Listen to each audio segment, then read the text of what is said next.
Sir, sabi nyo, when you are confronted by a criminal, you must overcome the resistance. Ibig po ba sabihin na lahat ng na EJK may barel? Kasi kung gano'n, nasa na po kaya yung mga barel? Dapat may libo-libo ng barel sa custody ng PNP.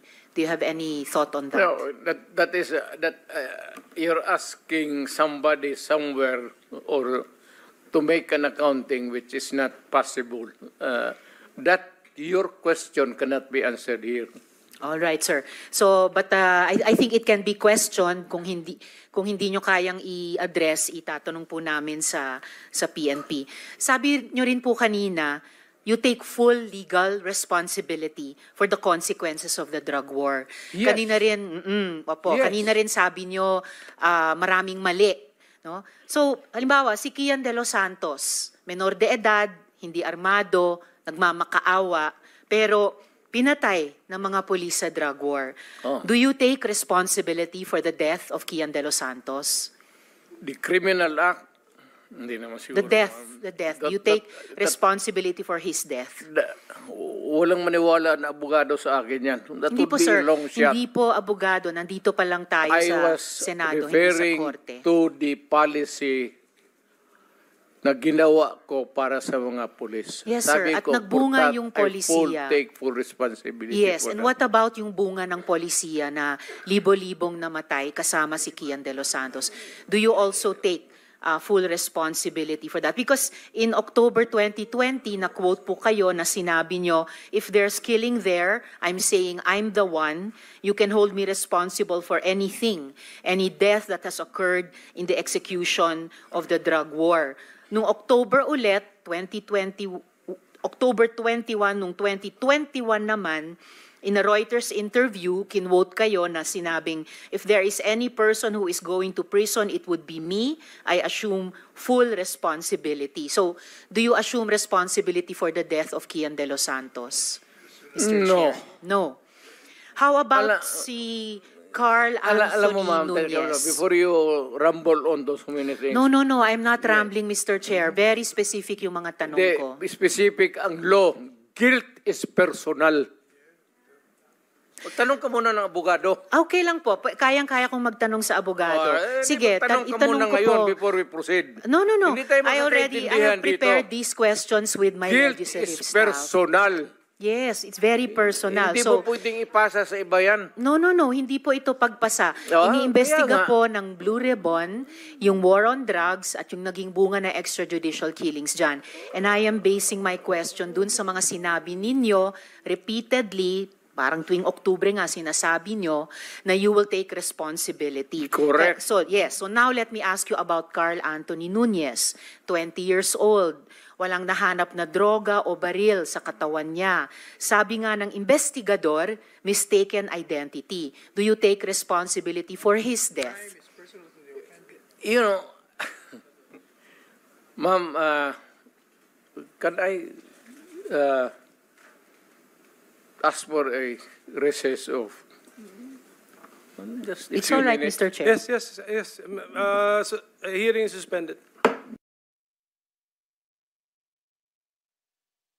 So these are the answers of contextual information, which is the number one, is type of discourse. The Philippines senators question former President Duterte on drug war policy is an example of political and deliberative discourse. The participants in the trial, in the Senate hearing, are too many to mention, but these two people are the most significant main character. The first one is former President Rodrigo Duterte. Duterte defended his administration's drug war, denying personal involvement in extrajudicial killings and asserting that his policies were necessary to combat the nation's drug problems. He was questioned by various senators who challenged his policies and their consequences. And the second is Senator Risa Hontiveros. A vocal critic critic of Duterte, Hontiveros questioned the human cost of drug war, focusing on human rights violation and the deaths of thousands of individuals under Duterte's campaign. Appendix, she asked about Kian de los Santos case and Carl Anthony Nunez, and their relationship is, as a sitting senator for the opposition, she was one of the primary figures challenging Duterte's policies during the inquiry. Laila de Lima, which is the former senator. So these are the answers of contextual information, which is the number one is type of discourse. The Philippines senators question former President Duterte on drug war policy is an example of political and deliberative discourse. The participants in the trial, in the Senate hearing, are too many to mention, but these two people are the most significant main character. The first one is former President Rodrigo Duterte. Duterte defended his administration's drug war, denying personal involvement in extrajudicial killings and asserting that his policies were necessary to combat the nation's drug problems. He was questioned by various senators who challenged his policies and their consequences. And the second is Senator Risa Hontiveros. A vocal critic of Duterte, Hontiveros questioned the human cost of drug war, focusing on human rights violation and the deaths of thousands of individuals under Duterte's campaign. Appendix, she asked about Kian de los Santos case and Carl Anthony Nunez, and their relationship is, as a sitting senator for the opposition, she was one of the primary figures challenging Duterte's policies during the inquiry. Laila de Lima, which is the former senator. The third one is the setting of the Senate hearing, which is October 28, 2024 in the Senate Blue Committee. And yun lang po. Okay, next is the purpose.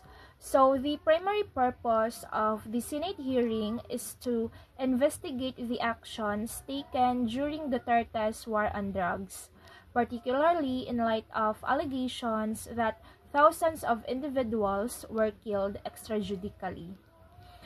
When it comes to the structural analysis in organization, the discourse is structured through turn-taking patterns. Turn-taking is a part of a communication that involves speakers taking turns to speak and listen. It allows speakers to manage the flow of conversation and ensure that everyone has a chance to contribute. In the discourse of President Duterte and Riza Hontiveros show a turn-taking pattern. Riza Hontiveros asking President Duterte if he will take full legal responsibility for the consequences of the drug war, especially the death of the people who were affected during the implementation of the war on drugs. And President Duterte answered yes. However, in the death of Kian de los Santos, Riza Hontiveros asked President Duterte if he assumes full responsibility for his death. Unfortunately, President Duterte answered no. Additionally, in the death of Carl Anthony Nunez, that according to the investigator it was mistaken identity, Senator Riza Hontiveros was asking the former president again if he will take responsibility for his death. But President Duterte wasn't able to answer the question directly. Instead, he asked for the recess. So the discourse between President Duterte and Riza Hontiveros clearly illustrates the turn-taking pattern in communication. Hontiveros' questions about Duterte's responsibility for the deaths in the drug war allowed for a back and forth exchange in communication. Duterte initially accepted responsibility, but he later declined to take accountability for specific cases, such as the deaths of Kian de los Santos and Carl Anthony Nunez. Good day, everyone. My name is Genesis Morales. Question: what element creates cohesion? As we transcribe the picture clip we watched, we identified several elements that contribute to the cohesion of the text. Cohesion is achieved through the consistent use of pronouns such as personal pronouns: I, you, we, me. Possessive pronouns: this, that. Indefinite pronouns: anything and somebody,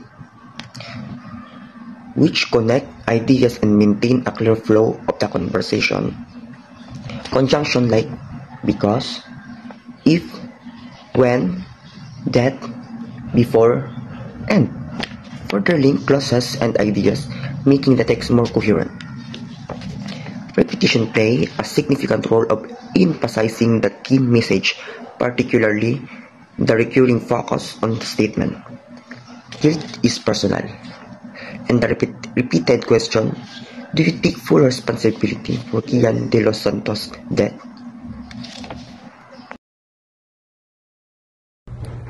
For coherence, the discourse make logical sense. How is the flow of ideas maintained? The discourse doesn't make logical sense. There's no clear progression from issue to solutions. The flow of ideas were not maintained because in the Senate hearing, Hontiveros repeatedly asked Duterte if he takes responsibility for the deaths of individuals like Kian de los Santos and Carl Anthony Nunez. Duterte admits responsibility for the drug war policy, but avoids taking personal responsibility for the specific deaths, while Hontiveros presses Duterte on accountability. The conversation doesn't move toward finding solutions. Duterte's answers like, that would be a long shot. And, you know, ma'am, can I ask for a recess of just a few minutes? Show that he's avoiding taking responsibility and trying to avoid addressing the issue directly. This causes the conversation to stall, which reflects a lack of progression toward meaningful dialogue or solutions. The statements of, it's all right, Mr. Chair, yes, yes, yes, hearing suspended, by Hontiveros, they end the hearing without addressing the core issue of accountability for the deaths or proposing any concrete steps to investigate the deaths further or prevent future violence. This abrupt pause leaves the questions unanswered and the search for solutions unresolved. The discussion stays stuck on blame without progressing toward practical solutions. That's all, thank you. Hello everyone, I am Hannah Harid and I will be presenting the lexical choices for our discourse analysis. So, as per Risa Hontiveros, she constantly employs formal language and maintains a respectful tone throughout the exchange. Her use of honorifics like Mr. Chair and Sir underscores this formality. Her vocabulary is characterized by precise and legalistic terms such as full legal responsibility, extrajudicial killing, and mistaken identity, reflecting her background as a lawyer and senator. She also utilizes emotive language to emphasize the gravity of the situation. Phrases like nagmamakaawa or pleading pinatay or killed, and libo-libong namatay or thousands died, aim to evoke an emotional response and highlight the human cost of the drug war. However, she avoids overly inflammatory or accusatory language, maintaining a focus on seeking accountability rather than engaging in personal attacks. So, as per Rodrigo Roa Duterte, his language is more colloquial and informal, often using sentence fragments and abrupt statements. This informality, coupled with his use of Filipino words or terms rather, like, alam mo ma'am, magtanong ka muna sa abogado, and hindi po pwedeng ipasa sa iba yan, creates a sense of familiarity and attempts to downplay the seriousness of the proceeding. Duterte also employs legalistic language to deflect responsibility. His repeated assertion that guilt is personal and his suggestion that Hontiveros should consult a lawyer serve to emphasize the legal complexities of the issues and shift the focus away from his own accountability. Tone and style. The tone of the Philippine senators questioning Duterte is confrontational and accusatory. They are assertive in their questioning, seeking to hold Duterte accountable for the killings that occurred during his drug war. So Duterte, in contrast, is defiant and unapologetic, often using profanity and threats to deflect criticism. This creates a tense atmosphere where the senators are trying to get Duterte to admit to wrongdoing, while Duterte is attempting to justify his actions and maintain his image as a strong man. So the stylistic devices uses are Duterte repeatedly denies authorizing extrajudicial killings, saying there were no state-sponsored killings. And Duterte makes exaggerated claims such as threatening to wipe all of you if given another chance.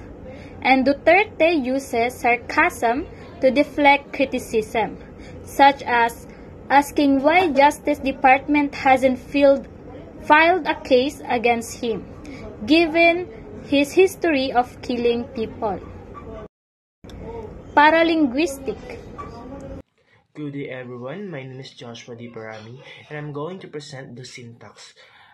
As we can see in the video that we have presented, Risa Hontiveros uses complex and compound complex sentences, incorporating dependent clauses and conjunctions to construct detailed and pointed questions. For example, when discussing the death of Carl Anthony Nunez, Hontiveros states, "So now, let me ask you about Carl Nunez, 20 years old. Walang nahanap na droga o baril sa katawan niya. Sabi nga ng investigador, mistaken identity. Do you take responsibility for his death?" Stated by Risa. So this question combines multiple independent clauses with conjunction like so, and, creating a complex sentence that provide context and build a strong argument. Hontiveros' uses of these longer sentences allows her to challenge Duterte effectively and demand accountability. So in contrast, Rodrigo Duterte response frequently consists of short declarative sentences and at times sentence fragments. So this directness, although often evasive, serves to emphasize his point concisely. When confronted about the death of Kian de los Santos, he simply states no. Another striking example is his repeated assertion, guilt is personal. These concise replies reflect Duterte's inclination to keep his responses simple and avoid engaging with the complexities of this issue. So this is my analysis of the syntax. Good afternoon, everyone. Before I start, let me introduce myself first. I am Lika May Palero, and my part, it's all about speech acts. So, according to Merriam-Webster Dictionary, the assertion is to state or declare positively and often forcefully or aggressively. So, in Duterte, discourse includes various types of speech acts, such as assertion, commands, requests, and challenges. He often makes assertions claiming, for example, that Davao City is the most secure in the Philippines and that he personally killed criminals when he was a mayor. He also uses commands particularly directed at the police, such as threatening them to kill if they fail their duties or telling them to quit if they are afraid to die. During the Senate hearings, requests are made by senators asking him for details about his involvement with the Davao Death Squad. Challenges occur when senators question or counter his statements, such as when Senator Hontiveros challenged his claim about Davao security based on statistics. Additionally, Duterte's rhetoric often implies hypocrisy, particularly when he accuses Senator De Lema of being selectively outraged over his drug war, despite not taking action against him when he was head of the Commission of Human Rights. And that's all my part. Thank you for listening. Implicatures.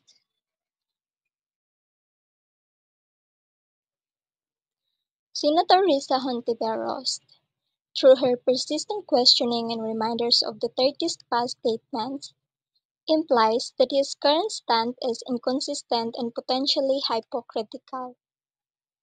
By referencing his previous claims of taking responsibility, she challenges the sincerity of his denials. While not explicitly stating it, she creates the impressions that Duterte is evading accountability for the consequences of his policies. Former President Rodrigo Duterte's repeated emphasis on guilt is personal implies a desire to distance himself from the deaths associated with the drug war. This press suggests that he views responsibility as solely resting on the individuals who carried out the killings, rather than acknowledging any potential accountability for the policies that created the environment for these deaths to occur. Senator Risa Hontiveros' use of contrast between Duterte's past statement and his present denials to plan out about his credibility and commitment to accountability. While former President Rodrigo Duterte seeks to minimize his accountability by framing the issue of guilt as an individual rather than systematic matter. So both speakers communicate indirectly. Hontiveros implies Duterte's hypocrisy while Duterte implies his innocence by shifting the focus. Thank you. So, again, I am Hannah Harriet and I will be presenting the politeness strategies of our analysis. So, both Hontiveros and Duterte employ politeness strategies, but their approaches differ, reflecting the power of dynamics of the situation and their respective goals. So, as per Risa Hontiveros, she utilizes formal language and honorifics, addressing Duterte as Mr. Chair and Sir to show respect for his position as a senator and former president. For instance, she says, "It's all right, Mr. Chair," and "all right, sir." And these honorifics help maintain a level of civility despite the challenging nature of her questions. However, her persistence in questioning Duterte and her pointed reminders of his past statements also serve to challenge his desired public image as a strong and decisive leader. By highlighting potential inconsistencies in his word and action, she subtly undermines his authority. So for Rodrigo Roa Duterte, while employing polite terms like ma'am when addressing Hontiveros, also uses strategies that challenge her face and attempts to assert his dominance in the exchange. So he interrupts her multiple times, as seen in Alam mo ma'am, before you rumble on those many things, and makes dismissive remarks such as magtanong ka muna ng abogado. These interruptions and directive attempts to control the flow of the conversation and undermine Hontiveros' credibility as a senator and investigator. So Duterte attempts to deflect responsibility and shift blame can also be interpreted as a face-saving strategy. And by emphasizing that guilt is personal, he seeks to protect his own image while distancing himself from the negative consequences of the drug war. So here in Power Relations, during the hearing, former President Duterte interrupts Senator Hontiveros when she was questioning about the EJK or the extrajudicial killings, saying that Duterte should take on full responsibility on the effects of his war on drug policy. So the interruption began after he was asked by these following questions. In October 2020, na-quote po kayo na sinasabi nyo na, if there's killing there, I'm saying I'm the one you can hold me responsible for anything. Any death that has occurred in the execution of the drug war. Then another, noong October 21, 2021 ulit, in a Reuters review, na-quote ulit kayo, if there is any person going to prison, it would be me. I assume full responsibility. So after those questions, now he was questioned again by Senator Hontiveros if he takes full responsibility about the death of Kian de los Santos and Carl Antonio Nunez. Duterte then says to stop rumbling things and was then interrupted by Senator Hontiveros again by saying that she wasn't rumbling things because those questions are specific or very specific. So etiologies. So justice is present in the hearing. So justice is a team.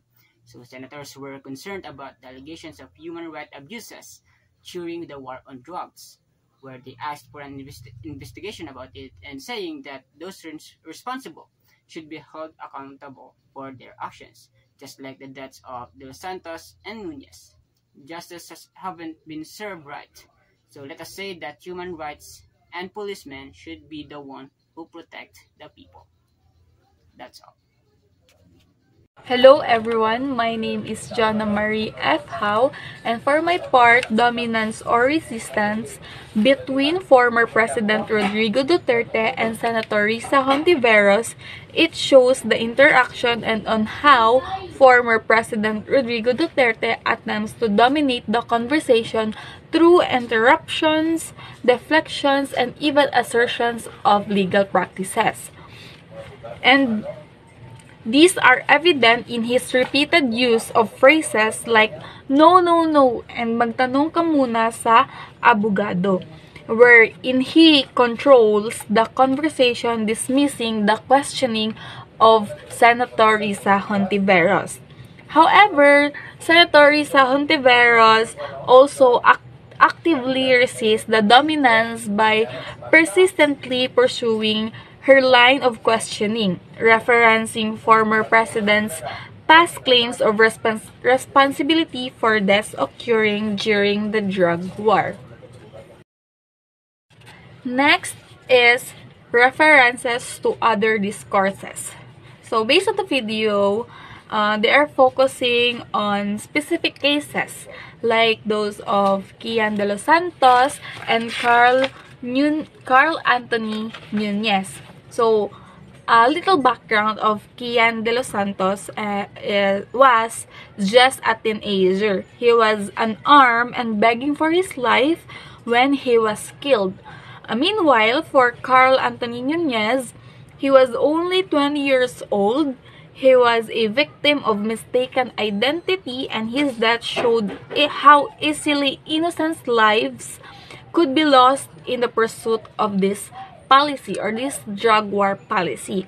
So, it was said in the video by Senator Risa Hontiveros that these are the concrete examples of alleged extrajudicial killings and challenges former President Rodrigo Duterte attempts at downplay the issue and avoid accountability. So, these are some of mentioned to the reference to other discourses.